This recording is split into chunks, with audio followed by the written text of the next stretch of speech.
Welcome back to Shop This Set with Lost Artistry Lash. Today we're going to create a subtle yet impactful CC curl and L curl squirrel eye mapping. And the cool thing about this set today is that we're actually going to create a cat eye look, but with a squirrel mapping. So here's the set that we're going to create today.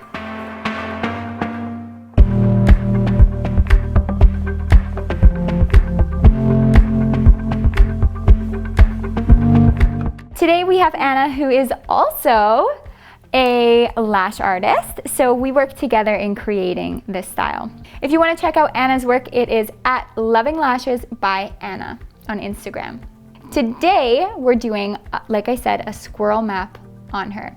And we've decided to do an L curl because in these areas of the eye, right here, from right here where I'm going to put my dot to right here, Anna has a really dramatic downward tilt to her natural lashes. So her natural lash lift is non-existent pretty much. It really points down. So we want to lift those lashes up and flow with the beautiful arch of her eyebrows. So that's going to look really good on her. And just eye shape in general, to elongate those eyes with a cat eye finish will just look really, really good for her. So the reason why we're not using L curl throughout the rest of the eye is because the rest of the lashes are naturally a little more lifted. So what I'm going to do is work with a CC curl into an L curl. Reason why I'm choosing CC instead of a B or another curl like that is simply because she does need a little bit of lift.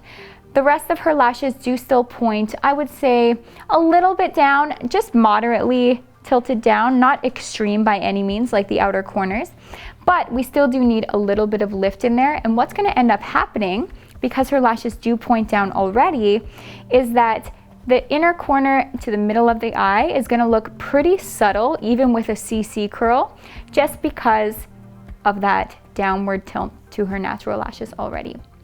So a CC curl is going to look more like a C or even a B curl in some areas. So we're going to get a really nice liner effect and then a really sharp swoop on the outer corners with that L curl. I think it's going to look really good on her.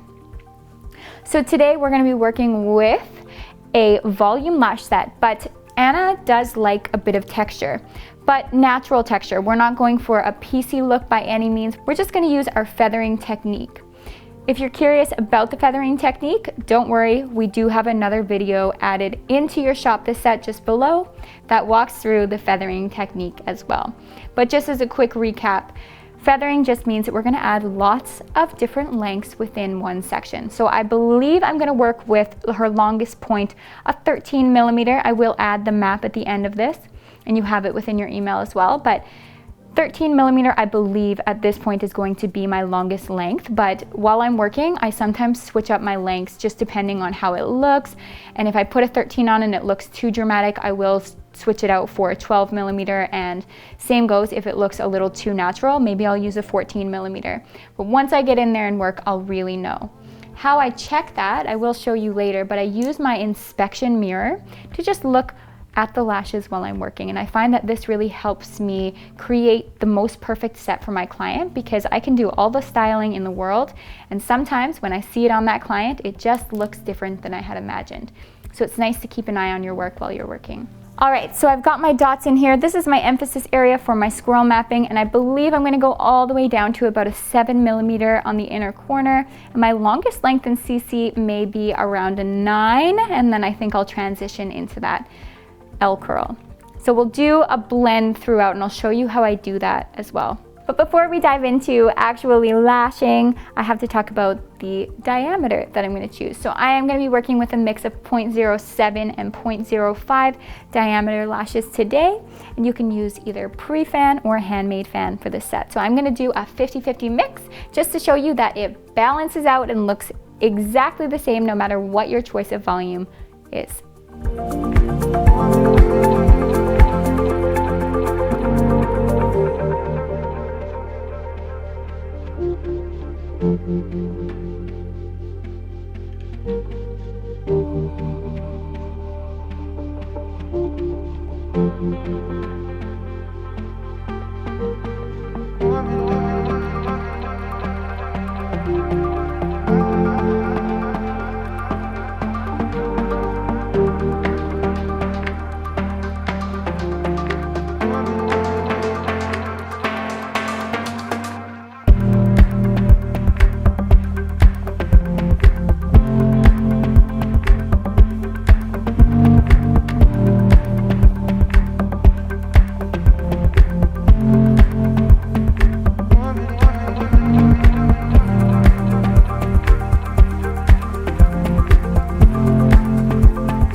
a deeper look into this lash set.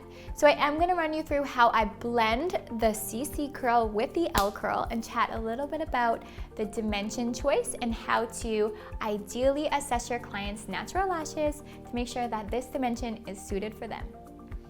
Firstly, we have chosen 60 for this lash set. So 60 is a wonderful dimension for most clients, but is it ideal for all? Not quite. So I definitely suggest, if you are unfamiliar with determining which dimension is best suited for each natural lash, to check out the diagram and the video explanation below. So what I do when I'm working is just isolate each natural lash to ensure that it can in fact handle the weight of dimension that I'm working with. And if it can't, don't worry, you can always fill that lash. You just have to use a dimension that is a little bit lower than the one that you're already using. So if you're using pre-fans, don't worry, you can still do this as well. You just wanna have maybe some 3Ds on hand, or 4Ds or 5Ds, whichever your choice is. As long as that natural lash can hold it, it's a great option. Now, L curl is known as a very unique curl within the lash industry. It's a little bit daunting only because it is flat at the base and then it goes into a nice C curl around the top. But that flat base, when you look at the curl, you're like, oh, whoa, what the heck is going on with that curl? But I promise you, when it's used on the right client, it's amazing. So my client today did have strider natural lashes, so she was a perfect candidate for an L curl. When straight natural lashes meet downturned natural lashes, L curl is amazing. So for this set, we were actually able to lift those outer corners up pretty dramatically to make them look like a cat eye, even though her natural lashes and her eye naturally tilted pretty far down on that outer corner. So this is the magic of working with curls to your advantage. So do you have to use L curl with another curl? Absolutely not. It looks amazing on lashes that point down and need some lift no matter what. So for my client today, the reason why I didn't use all L curl was just because she needed extra lift on the outer corner and not so much lift on the inner corner. So you could totally use L curl all over. Say all of your clients' natural lashes pointed down instead of just some, or the inner corner also kind of drooped down a little bit, then you could use L curl throughout the entire set. Just want to let you know that this is totally up to you and you can use any curl in any way that you choose. Now let's get into the really technical stuff. How the heck do we blend such a unique curl as CC curl with L curl? They're such different curls. So there are definitely techniques that we can use to make them blend wonderfully. So first, in that blending area that we have, we can alternate from curl to curl, back and forth, back and forth. So I usually do this no matter what, and you can get away with only doing this. So that means that in your little section that is meant for blending, where you find that the CC and the L curl meet, you would take maybe about 6 to 10 lashes and go CC, L, CC, L, CC, L, and continue in that way. Or you can dive a little bit deeper into the blend, and you can make sure that it is seamless by working with the layers. So here's what I do for that. Okay, so I have my lash set up on the side, and you can see this green triangle here. That triangle is where we are blending our curls. So it's quite a big section, but this is the beauty of working with layers. Your section's gonna be bigger, but the blend is going to be so smooth. Okay, so let's take a closer look at my nifty little drawing here. I've drawn the eye on the bottom, and that's just to show where the layers sit. So first, let's talk about that bottom layer, which is represented in white, then the middle layer in yellow, and the pink layer is the top layer. Okay, so as I've said before, this green area here, that is my blending section. So I wanna make sure that that section looks flawless with a blend. So I'm gonna take a green color for my CC curl.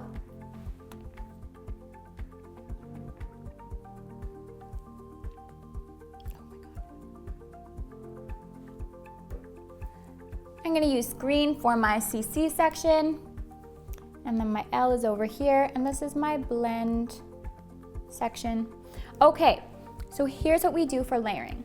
So again, green is my CC, so I'm gonna start closest to my CC section, and I'm going to work diagonally while I place my extensions throughout the layers.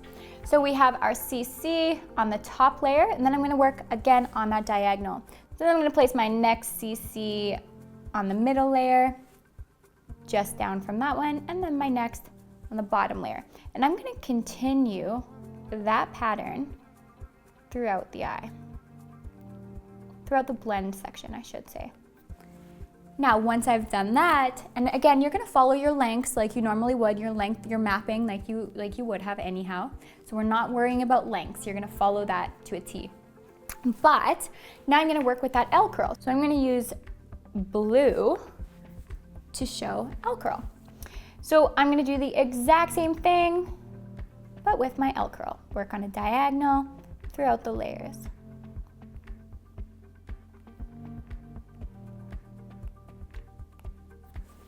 And this doesn't have to be 50% coverage. If, let's say, we broke the eye right in half, majority on this side would be CC, majority on this side would be L. So you could do 25% if you wanted, you could do all the way up to 50%, totally up to you, whatever you think works for your client. Today I did do about, I would say 30% blended on either side, so 30% of my CC side would have been L curl, and 30% of my L side would have been CC curl. And from there, you can just continue with the curl that you're working on.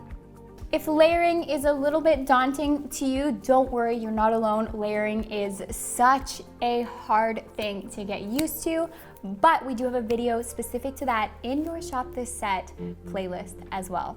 So check that out. We run through all the different layering techniques that we find helpful when isolating in general and when isolating those layers.